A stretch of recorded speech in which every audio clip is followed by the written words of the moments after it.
High-stakes meeting today at the White House as tensions rise over control of Greenland. The foreign ministers of Greenland and Denmark meeting face-to-face with the Trump administration today. Here's CNN's Brian Abel reporting the latest from Washington.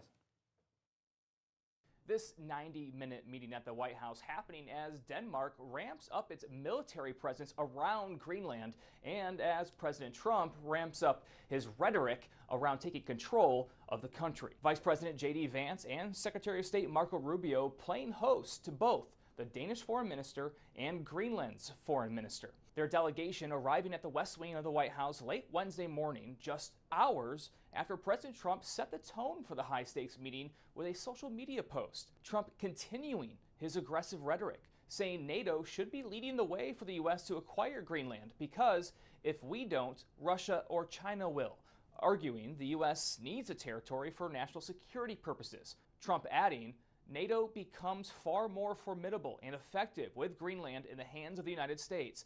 Anything less than that is unacceptable. Trump hasn't ruled out military action to gain control of Greenland, a self-governing territory of Denmark, though Rubio has said Trump wants to buy, not take over the country with force.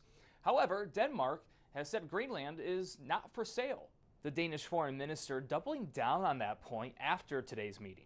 Ideas that would not respect territorial integrity of the Kingdom of Denmark and the right of self-determination of the Greenlandic people are, of course, totally unacceptable.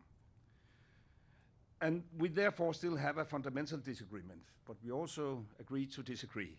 What should be kept in perspective is this 1951 agreement between the U.S. and Denmark that allows for President Trump to have as many U.S. military bases in Greenland as he wants. That agreement still stands, along with an offer for the U.S. to invest as much as they want into mining mineral resources on the island.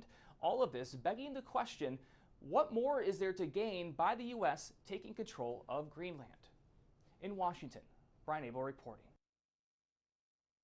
Well, this isn't the first time that we've heard the president say he wants to control Greenland. He has actually been talking about it since his first term in office. But why? Well, let's take a deeper look at that for you right now. Tonight, Greenland is semi-autonomous territory of Denmark. It's remote, icy, and it is virtually untouched. So in a warming world, the resources starting to defrost due to climate change will be valuable. Inside Greenland are rare earth minerals, uranium, and billions of barrels of untapped oil.